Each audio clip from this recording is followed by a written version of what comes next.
140 మంది వరకు కంపెనీలో పనిచేస్తున్నట్టుగా ఇక్కడ కొంతమంది వర్కర్స్ పేలుడు సంభవించినప్పుడు బయటకు పరిగెత్తుకి వచ్చినటువంటి వాళ్ళు కానీ ఆ పేలుడు సంభవించినప్పుడు డ్యూటీలో ఉన్న ఒకరిద్దరిని కలిసినప్పుడు వాళ్ళు చెప్తా ఉన్నారు. దాదాపు 140 మంది వరకు కంపెనీలో ఆ నిమిషానికి పనిచేస్తున్నారని. 4 అంతస్తుల భవనం కుప్పకూలిపోయింది. కంప్లీట్ స్లాబ్ అంతా కూడా పడిపోయి నేలమట్టం అయిపోయినటువంటి పరిస్థితి ఉంది. ఇప్పటి వరకు అధికారులు చెప్తున్న దాని ప్రకారంగా 8 మంది మరణించారని, దాదాపు 26 మందిని ఆసుపత్రికి తరలించామని అధికారులు చెప్తా ఉన్నారు. మరి 8 + 26 అంటే 34 మంది. అంటే మరి ఇప్పుడు వర్కర్స్ చెప్తున్న దాని ప్రకారంగా 140 మంది కంపెనీలో ఆ నిమిషానికి పనిచేస్తున్నారని. అందులో నుంచి ఎంతమంది బయటకు రాగలిగారు, ఎంతమంది ఆ స్లాబ్ల కింద ఉండిపోయారు అనేది అర్థం కానటువంటి పరిస్థితి ఉంది. నేను ఇక్కడికి వచ్చినప్పుడు ఒక 2-3 కుటుంబాలు ఇక్కడికి వచ్చారు. ఉదయం మా నాన్నగారిని నేను 8 గంటలకు ఇక్కడ దించాను. అబ్బాయి పేరు ఏమో చెప్పాడు. 8 గంటలకు మా నాన్న రామాంజనేయులు మా నాన్నగారిని ఇక్కడ దించాను. నాకు ఇక్కడ ఎవరూ ఏమీ చెప్పడం లేదు, మా నాన్న హాస్పిటల్లో ఉన్నాడా లోపల ఉన్నాడా నాకేమీ తెలవడం లేదు అని ఆ అబ్బాయి చాలా కేశవ్ ఆవేదన వ్యక్తం చేస్తా ఉన్నాడు. కేశవ్ తండ్రి దాసరి రామాంజనేయులు. అలాగే ఒక బీహార్కు చెందినటువంటి వ్యక్తి నా బావమరిది చౌదరి లోపల ఉన్నాడు. నా బావమరిదికి ఏమైందో నాకు తెలియడం లేదు, అధికారులు లోపల రానివ్వట్లేదు, పోలీసులు ఆపేస్తా ఉన్నారు, మాకేం అర్థం కావడం లేదు అని చెప్తా ఉన్నారు. నేను ఇప్పుడే లోపల కలెక్టర్ గారిని ఎస్పీ గారికి కలిసి చెప్పాను. ఎందుకంటే ఎంతో మంది బీహార్, ఛత్తీస్గఢ్ వివిధ రాష్ట్రాల వాళ్ళు ఇక్కడ పనిచేస్తా ఉన్నారు. వాళ్ళ భార్యా పిల్లలు, వాళ్ళ కుటుంబ సభ్యులు తీవ్రమైనటువంటి ఆందోళనకు లోనవుతా ఉన్నారు. అట్లీస్ట్ వీళ్ళిద్దరు కూడా నిఖిల్, రమ్య ఇందులోనే పనిచేస్తారు. వీళ్ళ ఆచూకీ ఇంకా తెలియడం లేదని వాళ్ళ కుటుంబ సభ్యులు కూడా వచ్చి చెప్తా ఉన్నారు. అందుకే ఇప్పుడు నేను కలెక్టర్ గారికి, ఎస్పీ గారికి ఏం చెప్పానంటే ఒక కంట్రోల్ రూమ్ పెట్టండి, ఒక కామన్ ఫోన్ నంబర్ ఇవ్వండి. ఇన్సిడెంట్ జరిగింది 9 గంటలకు, దాదాపు 1 అవుతా ఉంది, 5 గంటలు అయింది. ఏం చేస్తున్నారు 5 గంటల నుంచి? ప్రభుత్వం ఏం చేస్తుంది, అధికారులు ఏం చేస్తున్నారు? ఇంత పెద్ద ఇన్సిడెంట్ ఈ ప్రాంతంలో జరిగితే ఒక కంట్రోల్ రూమ్ పెట్టి ఒక ఫోన్ నంబర్ను పెట్టి ఎవరైనా ఫోన్ చేస్తే ఇగో పలానోళ్ళు పలానా హాస్పిటల్లో ఉన్నారు, పలాని వాళ్ళు చనిపోయి పోస్ట్ మార్టం దగ్గర ఉన్నారు, ఇంకా మిగతా వాళ్ళ వివరాలు తెలవాల్సిన అవసరం ఉంది, తీసుకోవాలన్నా వద్దా? ఇప్పుడు ఒక 4-5 నాకే కలిస్తే నేను తీసుకెళ్లి అక్కడ కలెక్టర్ గారికి, ఆర్డీఓ గారికి కల్పించాల్సిన పరిస్థితి ఏర్పడ్డది. ఎంత ఇర్రెస్పాన్సిబుల్ గా ప్రభుత్వము ఈ అధికార యంత్రాంగం పనిచేస్తుందంటే ఇది నిజంగా చాలా బాధాకరం. ఒకవైపు ఎన్డీఎస్ఆర్ఎఫ్ బృందం అద్భుతంగా లోపల పోయి పనిచేస్తున్నారు, వాళ్ళను మనం అభినందించాల్సిందే. కానీ రెవెన్యూ యంత్రాంగము, జిల్లా యంత్రాంగం ఏం చేస్తున్నట్టు? బయట నేను ఇప్పుడు చెప్పాను, ఒక టేబుల్ పెట్టుకోండి, ఒక చిన్న హ్యాండ్ మైక్ పెట్టుకోండి, ఓ 2 తహసీల్దార్లను 2 ఎస్ఐలను ఆడ కూర్చోబెట్టండి, ఓ లిస్టు దగ్గర పెట్టుకోండి, ఎవరెవరిని ఏ హాస్పిటల్ పంపించమంటే ఒక లిస్టు పెట్టుకోండి, చనిపోయిన వాళ్ళది ఒక లిస్టు పెట్టుకోండి, అసలు డ్యూటీలో ఎంతమంది ఉన్నారో, ఆ రోజు మార్నింగ్ షిఫ్ట్కి ఎంతమంది పంచ్ చేసినారో అటెండెన్స్ లిస్ట్ ఒకటి పెట్టుకోండి. అంటే డ్యూటీ ఎంతమంది పంచ్ చేసిండ్రు, అసలు డ్యూటీలో ఎంతమంది ఉన్నారంటే ఒక్కొక్కరు ఒక లెక్క చెప్తున్నారు. కలెక్టర్ది ఒక లెక్క ఉంది, ఎస్పీది ఒక లెక్క ఉంది, ఇంకొకరిది ఇంకో లెక్క ఉన్నది. డ్యూటీలో ఎంతమంది ఉన్నారు ఆ టైంకు 9:18 అంటే ఇప్పటి వరకు 5 గంటలైనా ఎంతమంది షిఫ్ట్లో పనిచేస్తున్నారో అధికారులు చెప్పడం లేదు.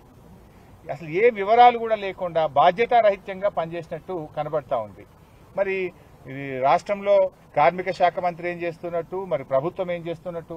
కనీసం ఒక టోల్ నంబర్ ఇయ్యరా, ఒక టోల్ ఫ్రీ నంబర్ ఇచ్చి ఈ నంబర్కి ఫోన్ చేయండి అని చెప్పొచ్చు కదా. లేదు, కనీసం చాలా మంది కుటుంబ సభ్యులు ఇక్కడికి వచ్చారు, వాళ్ళు ఎవరిని కలవాలి? పోలీసులు నూకేస్తున్నారు. మా బావ ఏమైంది, నా భర్తకి ఏమైంది, నా బావమర్దికి ఏమైంది, మా తమ్మునికి ఏమైంది అని ఏడుస్తున్నారు. వాళ్ళు ఎవరిని కలవాలి, ఎక్కడ కలవాలి? కనీసం ఒక కంట్రోల్ రూమ్ పెట్టరా, ఒక 2 తహసీల్దార్లను కూర్చోబెట్టే బాధ్యత లేదా మీకు? ఓ హ్యాండ్ మైక్ పెట్టుకొని ఇక్కడ రండి బాబు అని సెట్లో చెప్పి ఎవరు ఫ్యామిలీ మెంబర్స్ వచ్చినా అది రాసుకుంటే అర్థమవుతుంటుంది. రేపు ఒకవేళ లోపల అదృష్టం బాగుండి బతికినా వాళ్ళకి అటాచ్ చేసి హాస్పిటల్కి పంపొచ్చు. ఇంకా బాధ కలిగేది ఏంటంటే ఈ చిన్న ప్రైమరీ కేర్ హాస్పిటల్లో జాయిన్ చేసినారు, జరిగిందేమో బాంబ్ బ్లాస్ట్. 60-70% పైగా కాలి ఉన్నారు. అసలు మనిషి 30% పైగా కాలుతేనే లైఫ్ ఈజ్ ఇన్ డేంజర్. వాళ్ళని ఎక్కడ చేర్చాలి? కనీసం ఒక ఏఐజీ హాస్పిటల్లో, ఒక మీరు అపోలో హాస్పిటల్లో, ఒక యశోదాకో వాళ్ళని పంపించి కాపాడే బాధ్యత లేదా? ఒక కార్పొరేట్ హాస్పిటల్ పంపే బాధ్యత మీకు లేదా? ఏమైందమ్మా, మీరు ఎందుకు పంపట్లేదు? ఇంకా ఈ చిన్న హాస్పిటల్లో పెట్టారు, వెంటనే ఏఐజీకి పంపండి, వేర్ ఈజ్ యువర్ డిఎంఎండ్హెచ్ అని మేము ఇప్పుడు అధికారులను గట్టిగా అడిగాం. పంపుతాం సార్ అంటారు. ఎప్పుడు పంపుతారు? మీకు ఆ మొదటి గంట అనేది చాలా విలువైనటువంటిది. ఆ మొదటి గంట 2 గంటల్లో మీరు కరెక్ట్ గా ట్రీట్మెంట్ అందించగలిగితే ప్రాణాలు కాపాడగలుగుతాం. Golden hour, you are missing the golden hour. ఇప్పటిగా చిన్న చిన్న ఆసుపత్రుల్లో వేశారు, కనీసం అక్కడ స్పెషలైజ్డ్ డాక్టర్స్ ఉండరు. వాళ్ళని ముఖ్యమైన కార్పొరేట్ హాస్పిటల్ పంపించి వాళ్ళ ప్రాణాలు కాపాడే బాధ్యత ప్రభుత్వానికి, యాజమాన్యానికి లేదా? అంటే పూర్తిగా బాధ్యత రహిత్యం. వాళ్ళను మంచి ఆసుపత్రికి పంపడంలో ఫెయిల్ అయిపోయారు. వాళ్ళకు కనీసం సమాచారం అందించడంలో ప్రభుత్వం ఫెయిల్ అయిపోయింది. ఎంతమంది డ్యూటీలో ఉన్నారంటే చెప్పే పరిస్థితి లేదు, ఎంతమంది మరణించారంటే చెప్పే పరిస్థితి లేదు, ఎంతమంది బయటకు వచ్చారంటే చెప్పే పరిస్థితి లేదు. అంతా గందరగోళమైన పరిస్థితి. ఇది పూర్తిగా రాష్ట్ర ప్రభుత్వ వైఫల్యం. ఇక్కడ కనీసం ఇంత పెద్ద బ్లాస్ట్ అయింది, ఒక ఫస్ట్ ఎయిడ్ సెంటర్ అనే పెట్టాలి కదా.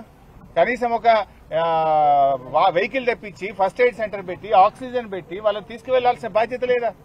Totally responsible. ఇది పాశమైలారం ఇండస్ట్రియల్ ఏరియాలో వరుసగా ఇది 3వ సంఘటన. ఈ ప్రభుత్వం వచ్చిన తర్వాత హత్నూర మండలంలో కూడా ఆ మధ్య ఒక బ్లాస్ట్ జరిగితే ఐ థింక్ 5 అనుకుంటా. ఆ రోజు 5 చనిపోయారు. 5 చనిపోతే ఆ రోజు కూడా ప్రభుత్వం పట్టించుకోలేదు. మరి ఏం వరుసగా బ్లాస్ట్లు జరిగి ఇంతమంది మరణిస్తా ఉంటే ఈ ప్రభుత్వానికి ఒక బాధ్యత లేదా? Is it not your responsibility to take care? ఈ సంఘటన మీద విచారణ జరపండి. ఈ బ్లాస్ట్ ఎందుకు జరిగింది?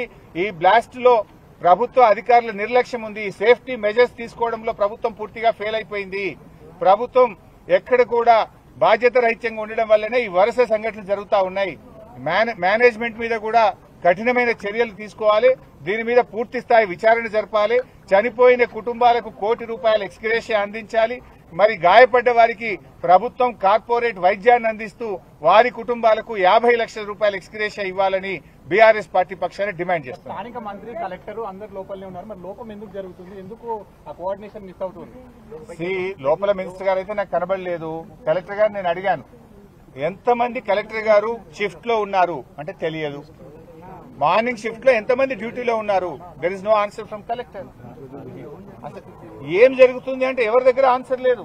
నేను చెప్పాను కనీసం ఒక కంట్రోల్ రూమ్ పెట్టండి, మీడియాకు ఒక ఫోన్ నంబర్ ఇవ్వండి, సో దట్ వాళ్ళ బంధుమిత్రులు ఫోన్ చేస్తారు.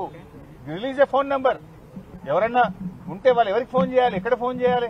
కార్మికులు, పేదవాళ్ళు పొట్ట చేత పట్టుకుని బతకడం కోసం బీహార్ నుంచి, ఉత్తర భారతదేశం నుంచి వచ్చి ఇక్కడ పనిచేస్తున్నారు. వాళ్ళు ఎంత ఆందోళనలో ఉంటారు, వాళ్ళకి ఎంత టెన్షన్ ఉంటుంది, వాళ్ళు ఏ నంబర్కి మాట్లాడాలి, వాళ్ళు ఇక్కడ రావాలంటే ఎన్ని గంటలు పడుతుంది? ఒక నంబర్ను డిక్లేర్ చేస్తే మీడియాలో వస్తే వారి బంధుమిత్రులు దేశంలో ఎక్కడున్నా, హైదరాబాద్ లో ఉన్నా, ఇక్కడ పనిచేసే వాళ్ళైనా ఆ నంబర్కు ఫోన్ చేసి మాట్లాడగలుగుతారు.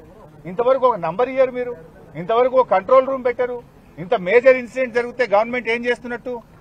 అంటే ఈడ వచ్చి నిలబడడం కాదు కదా, సహాయక చర్యల్లో ముమ్మరంగా జరగాలి. తీవ్రంగా గాయపడ్డ వాళ్ళను కార్పొరేట్ ఆసుపత్రికి తీసుకుపోవాలి, అది జరగదు. కంట్రోల్ రూమ్ పెట్టరు, ఒక ఫోన్ నంబర్ ఇయ్యరు. ఏం జరుగుతుంది అన్నట్టు చేస్తున్నాం. అందరినీ కంట్రోల్ చేయడం, లోపలికి వెళ్ళి పోనీయకుండా ఆపడం ఇది కాదు కదా. You have to save the lives, you have to enquiry the matter. Enquiry చేసి కఠినమైన చర్యలు తీసుకొని పునరావృతం కావద్దు. ఇది పాశమైలారంలో ఈ ఏడాదిలో 3వ సంఘటన. ఇది టోటల్ గా బాధ్యత. ఇప్పుడు ఏమైంది, మీకు లేబర్ డిపార్ట్మెంట్ కానీ, అదేవిధంగా బాయిలర్స్ డిపార్ట్మెంట్ కానీ, ఇండస్ట్రియల్ డిపార్ట్మెంట్ కానీ వాళ్ళు రెగ్యులర్ ఇన్స్పెక్షన్ చేయాలి, రెగ్యులర్ గా మానిటర్ చేయాలి. ఇలా ప్రజల జీవితాలతో, ప్రాణాలతో చెలగాటం ఆడలేం కదా.